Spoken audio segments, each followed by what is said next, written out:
अगर आप भी चाहते हैं नए वीडियो एवं नए ऑडियो देखने एवं सुनने के लिए तो हमारे गोल्ड स्टूडियो चैनल को सब्सक्राइब जरूर करें एवं बेल आइकन दबाना ना भूलें। हाथ फेरो ना तनी तनी तनी तनी तनी हाथ फेरो ना तनी गोली पे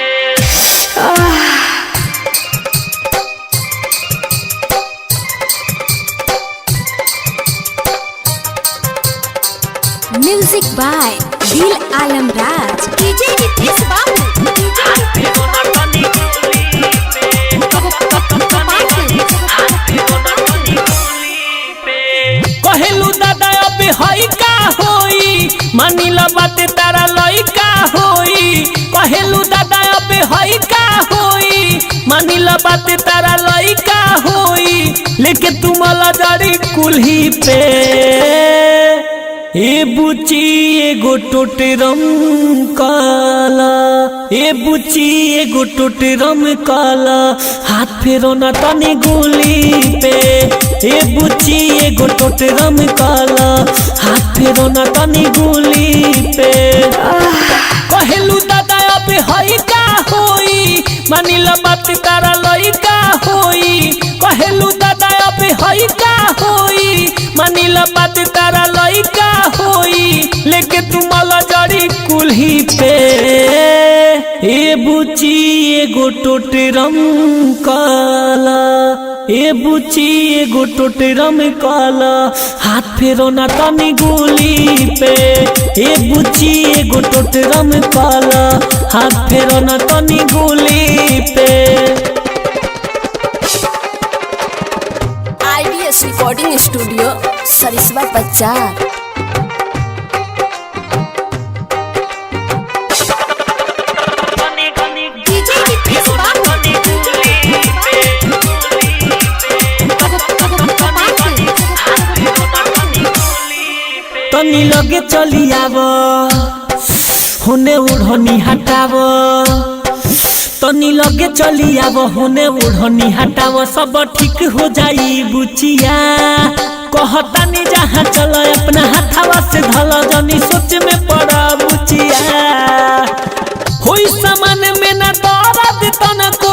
बुझो ना ओमे के मरद हमको होई सामान में ना दर्द तनको बुझो ना ओमे के मरद हमको मलत रहना खुली के ए बुची एगो टोटरम काला ए बुची एगो टोटरम काला हाथ फेरो ना तनी गोली पे ए बुची एगो टोटरम काला हाथ फेरो ना तनी गोली पे हाथ फेरो ना तनी तनी तनी तनी तनी हाथ फेरो ना तनी गोली पे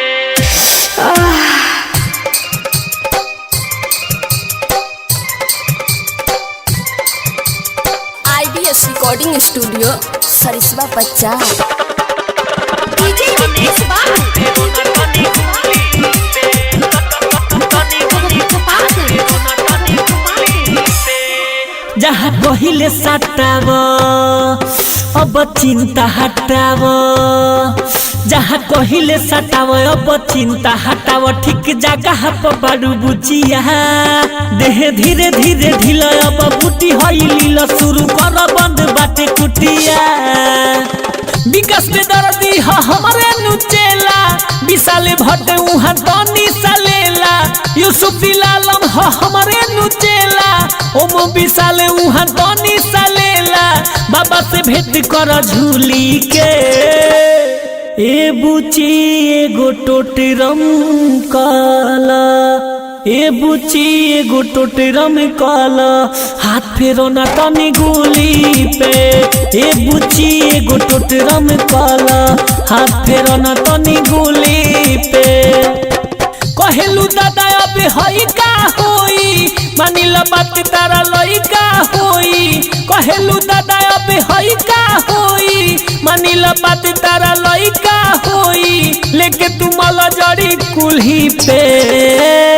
ए बुची एगो टोटरम काला, ए बुची एगो टोटरम काला, हाथ फेरो ना तनी गोली पे। ए बुची एगो टोटरम काला, हाथ फेरो ना तनी गोली पे। ए बुची एगो टोटरम काला, हाथ फेरो ना तनी गोली पे। IDS रिकॉर्डिंग स्टूडियो सरिसवा बाजार।